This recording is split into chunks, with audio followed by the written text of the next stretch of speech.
Hello dear students, in previous lecture we have studied the process of cell division. You have learned that cell division, there are two types of cell division you have studied, mitosis and meiosis. Okay, so you have studied that in meiosis takes place only in germ cells. Meiosis हे फक्त germ cells किंवा reproductive सेल्समध्ये घडून येतं आणि एका diploid सेलपासून 4 haploid cells तयार होतात हे तुम्ही बघितलं. Okay, so see you have studied that meiosis occurs within 2 stages. Which are those? Yes, meiosis 1 and meiosis 2. So what is the special characteristic of meiosis?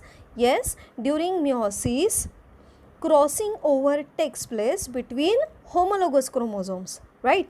तर मिओसिस मायटोसिसपासून मिओसिस डिफरंट का आहे किंवा काय स्पेशालिटी आहे मिओसिस या प्रकारच्या sale डिव्हिजनची, तर तुम्ही बघितलं आहे की मिओसिसमध्ये होमोलोगस क्रोमोझोममध्ये क्रॉस ओव्हर घडून येतं आणि जेनेटिक रिकॉम्बिनेशन घडून येतं.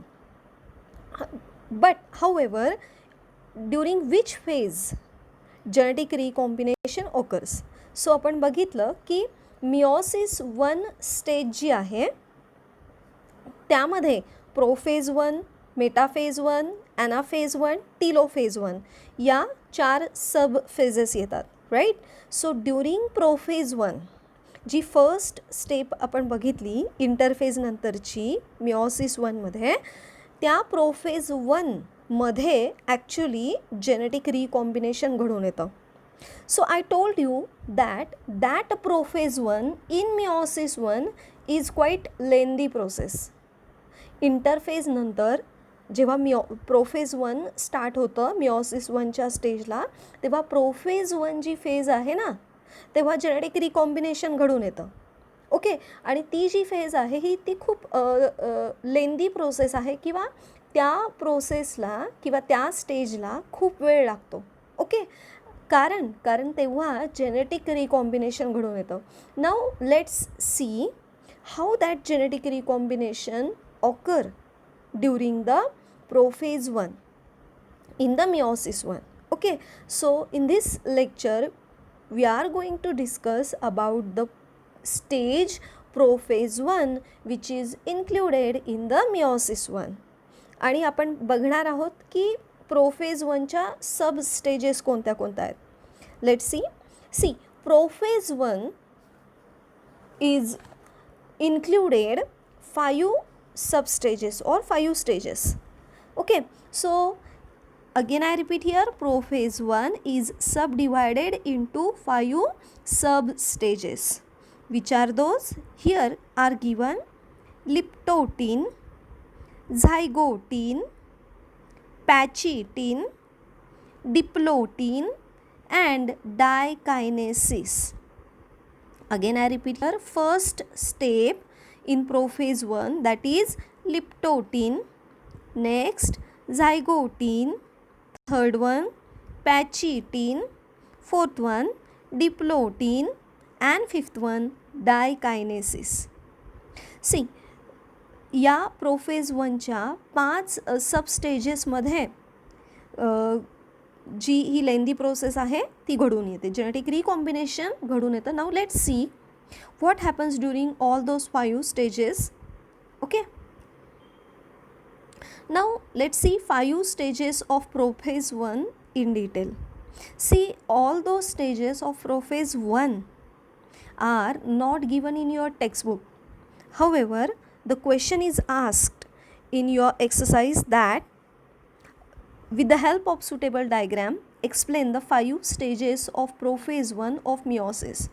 या 5 स्टेजेस ज्या आहेत प्रोफेज 1च्या या तुम्हाला टेक्स्टबुकमध्ये दिलेल्या नाही, पण यावरती एक्सरसाइजमध्ये व्हेरी इम्पॉर्टंट क्वेश्चन आलेला आहे की प्रोफेज 1च्या या ज्या 5 स्टेजेस आहेत या डायग्रामसहित एक्सप्लेन करा. So that is very important question. Now let's C liptotin. Now first of all we are going to discuss about first step, that is liptotin. Okay, see आपण बघितलं होतं मिओसिस वनमध्ये पहिली फेज म्हणजे commonly interphase असते. Interphase म्हणजे काय की प्रत्येक सेल ही तिचा most of the life span इंटरफेजमध्ये स्पेंड करते. म्हणजे काय की सिम्पल सेल, त्यामधले जे क्रोमोझोम आहेत ते थिक नसतात, शॉर्ट झालेले नसतात, ओके, बाउंड झालेले नसतात, तर त्याऐवजी ते क्रोमॅटिड फायबरच्या फॉर्ममध्ये असतात, धाग्या स्वरूपात. We can't see those thin chromatid fibers, okay, in the cell. We have to see those chromatid fibers under the microscope only, electron microscope. Okay, so interphase नंतर प्रोफेज 1 स्टार्ट होते आणि प्रोफेज 1 जेव्हा start होते तेव्हा त्यामधली पहिली stage असते leptotene. Now let's see what happen during leptotene. You can see the diagram of 2 stages here which are those leptotene and zygotene. See, during liptotin you can see the first diagram here. See what is given? Yes, cell is there, nuclear membrane is there, okay. Now inside there chromosomes are there, nucleolus are also there. See, chromosomes are thin and thread like during interphase. When liptotin starts, what happened? Chromosomes start condensation. हे आपण बघितलं आहे की chromosome जे आहेत ते condense व्हायला लागतात, ते थिक होतात, ते शॉर्ट होतात, दे बिकम कॉम्पॅक्ट. ओके, ही जी प्रोसेस आहे ही लिप्टोटीनमध्ये होते. लिप्टोटीनमध्ये काय होतं? क्रोमोझोम जे थिन थ्रेड लाईक असतात they start condensation, they become thick, short and become compact and visible under the compound microscope. इथे तुम्हाला लिप्टोटीनमध्ये क्रोमोझोम कॉम्पॅक्ट झालेले दिसून येतात. Next stage is the zygotene. Okay, after leptotene zygotene starts. So let's see what happen during zygotene. आता झायगोटीनमध्ये काय होतं? Yes, homologous chromosomes start pairing. It is called synapsis. Homologous chromosome जे आहेत त्यांच्यामध्ये पेअरिंग व्हायला सुरुवात होते. आता इथे तुम्हाला डायग्राममध्ये दिसतं आहे होमोलोगस क्रोमोझोम जे आहेत ते पेअर होतात आणि नंतर ते स्वतःचे सिस्टर क्रोमॅटिड डबल करतात. ओके, तर त्या स्ट्रक्चरला टेट्रॅड असं पण म्हटलं जातं किंवा बायव्हॅलंट टेट्रॅड स्ट्रक्चर असं पण म्हटलं जातं. ओके, सो हे जे होमोलोगस क्रोमोझोम आहेत हे एकमेकांशी जे पेअरिंग करतात दिसत आहेत तुम्हाला इथे, नॉन सिस्टर क्रोमॅटिड ज्या दिसत आहेत इथे तुम्हाला, त्या एकमेकांशी पेअरिंग करतात. पेअरिंग केल्यानंतर काय? स्वतःलाच रेप्लिकेट करून सिस्टर क्रोमॅटिड तयार करतात. ओके, आणि जेव्हा हे पेअरिंग करतात ना तेव्हा तुम्हाला स्पेसिफिक पार्टला इथे तुम्हाला ते अटॅच झालेले दिसतात एकमेकांना, तर या स्ट्रक्चरला सिनॅप्सिस असं म्हटलं जातं. Okay, now here I will show you. इथे बघा तुम्हाला एका स्पेसिफिक ठिकाणी तुम्हाला हे अटॅच झालेले दिसतात इथे. ओके, तर जिथे हे होमोलोगस क्रोमोझोम स्वतःला एकमेकांना अटॅच झालेले दिसतात ना तुम्हाला इथे, तर तिथे एक प्रकारचं केमिकल कंपाऊंड तयार होतं की जे हे दोन नॉन सिस्टर क्रोमॅटिड जे आहेत ना ते एकमेकांना होल्ड करू शकतील असं. तर ते जे आहे कंपाऊंड त्याला म्हटलं जातं synaptonemal complex, which develops between those chromosome. This synaptonemal complex hold chromosomes in specific place during pairing. आता इथे तुम्हाला थोडंसं कॉन्सन्ट्रेट करा, लक्षात येईल. होमोलोगस क्रोमोझोम काय करतात? येस, पेअरिंग करतात एकमेकांबरोबर. त्या पेअरिंगच्या स्ट्रक्चरला काय म्हटलं जातं? सिनॅप्सिस असं म्हटलं जातं, राईट. आता मी तुम्हाला इथे ॲरोने दाखवलं आहे त्या पद्धतीने होमोलोगस क्रोमोझोम एका खाली बघा स्पेसिफिक ठिकाणी एकमेकांना अटॅच झालेले आहेत. मग ते अटॅच कसे होतात? सो कारण या दोन होमोलोगस क्रोमोझोम किंवा नॉन सिस्टर क्रोमॅटिडच्या त्या स्पेसिफिक ठिकाणी एक प्रकारचं स्पेसिफिक केमिकल कंपाऊंड तयार होतं, त्याला म्हटलं जातं सिनॅप्टोनेमल कॉम्प्लेक्स. ओके, नाऊ हे सिनॅप्टोनेमल कॉम्प्लेक्सचं फंक्शन काय आहे? This holds those chromosomes during pairing with each other. आता हे जे सिनॅप्टोनेमल कॉम्प्लेक्स आहे ना, हे काय करतं, ते जे क्रोमोझोम एका स्पेसिफिक ठिकाणी अटॅच झालेले तुम्हाला दिसतात ना, त्या ठिकाणी त्या होमोलोगस क्रोमोझोम पेअरिंगच्या वेळी एकमेकांना धरून ठेवण्याचं काम जे आहे, होल्ड करण्याचं काम हे सिनॅप्टोनेमल कॉम्प्लेक्स करतं. Understood? So this synaptonemal complex happens during zygotene. Homologous chromosome paired with each other. This structure is called synapsis. These homologous chromosomes hold with each other at a specific place because of synaptonemal complex which develops between those two chromosomes. Understood? Okay. Next.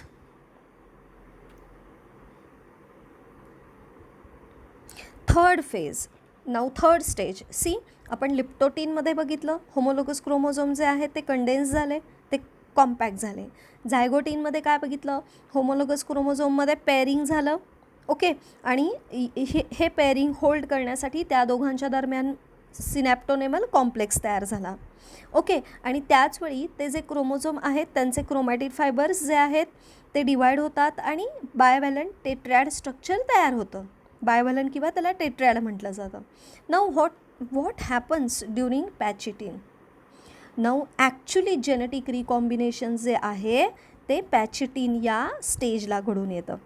Okay, so तुम्हाला हा question definitely एक्झाममध्ये विचारला जाऊ शकतो की during which stage of prophase 1 actual genetic recombination takes place.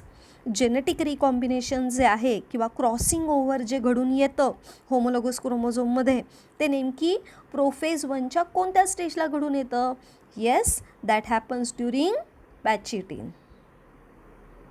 Now you can see here in the diagram. तुम्हाला इथे डायग्रॅममध्ये definitely कळून येईल की पॅचिटिनमध्ये काय होतं. Crossing over of non sister chromatids of homologous chromosome takes place. म्हणजे काय की ते जे एकमेकांना अटॅच झालेले जे नॉन सिस्टर क्रोमॅटिड्स होते होमोलोगस क्रोमोझोमचे, ओके, तर ते एका स्पेसिफिक ठिकाणी अटॅच होते. आता होतं काय की तुम्हाला इथे दिसून येतं आहे बघा, क्रॉसिंग ओव्हर घडताना काय झालेलं आहे, इथे स्पेसिफिक वाइंडिंग झालेलं आहे 2 क्रोमोझोममध्ये. तर ते एका टोकाकडून दुसऱ्या टोकाकडे असं वाइंडिंग रिलीज होतं किंवा मूव्ह होतं. Okay, during genetic recombination.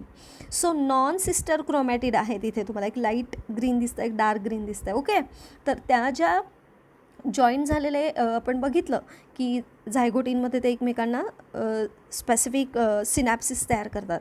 सिनॅप्सिस तयार झाल्यानंतर काय होतं की नॉन सिस्टर क्रोमॅटिडमध्ये क्रॉस ओव्हर होतो. इथे तुम्हाला दिसून येतं आहे की क्रॉसिंग कशा पद्धतीने झालेलं आहे.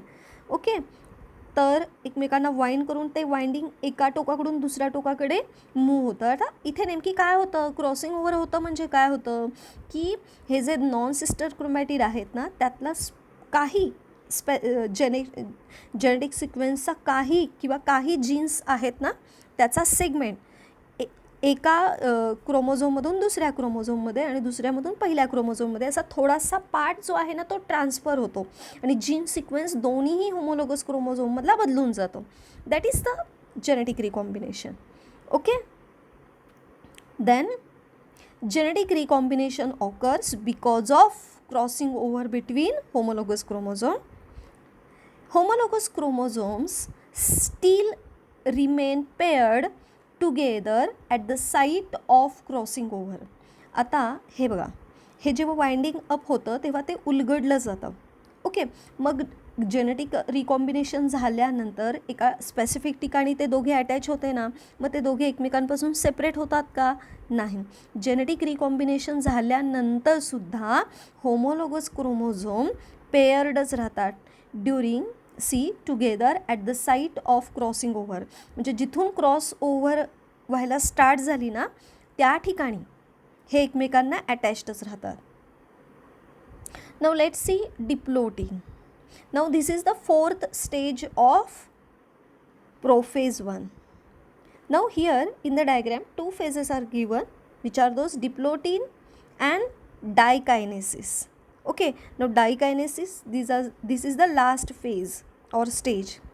Now here what happened after genetic recombination?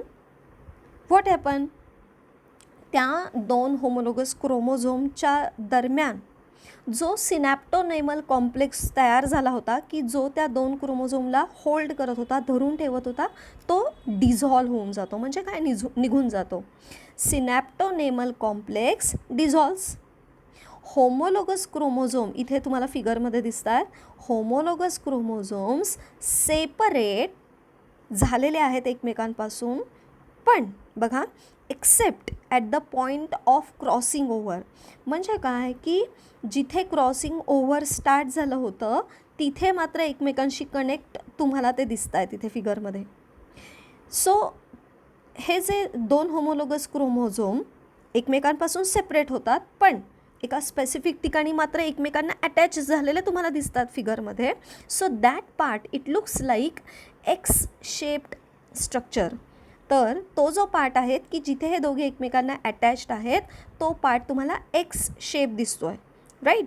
तर त्या पार्टला चास्माटा असं म्हटलं जातं. You can see here, I will show you here. See, those two homologous chromosome after genetic recombination separate from each other. Okay, however these homologous chromosome attach to each other at the point of crossing over here. Okay, तर जिथे cross झाला होता तिथे मात्र तुम्हाला ते एकमेकांना attach दिसतात. So that part looks like X shaped.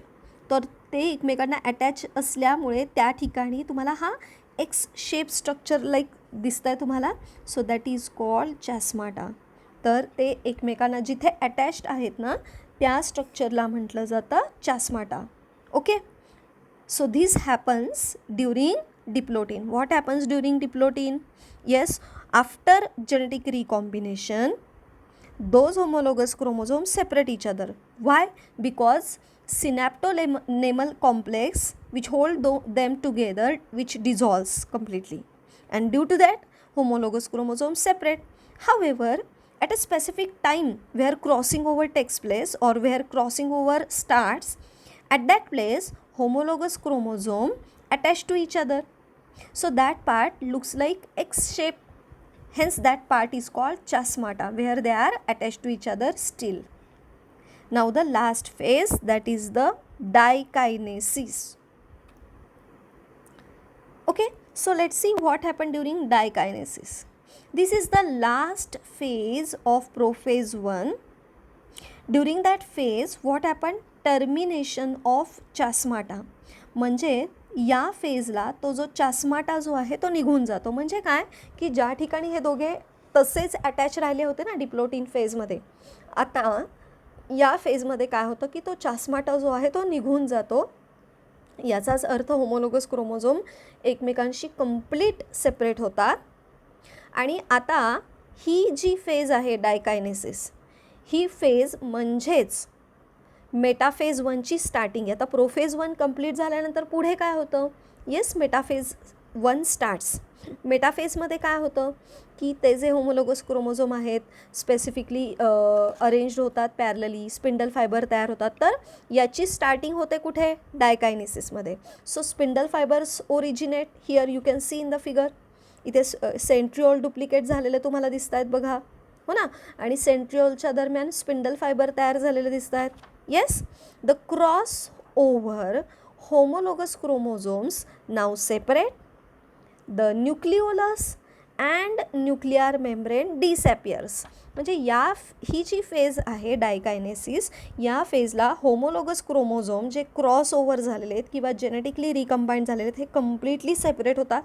चास्माटा निघून जातो आणि मेटाफेज 1ची प्रिपरेशन या डायकायनेसिसमध्ये स्टार्ट होते. म्हणजे काय की न्यूक्लिओलस जे न्यूक्लियसच्या आतमध्ये असतं ते निघून जातं. न्यूक्लिअर मेम्ब्रेन तुम्हाला इथे फिगरमध्ये दिसतं आहे ते निघून जायला सुरुवात होते. And thus in this way prophase 1 is completed during the diakinesis. Understood? So in this way prophase 1 you have studied. I hope you would understand all the 5 stages of prophase 1. Yes, which are those? Liptotin, zygote, protein, pachytin, diplotin and dikinesis. Understood? Yes.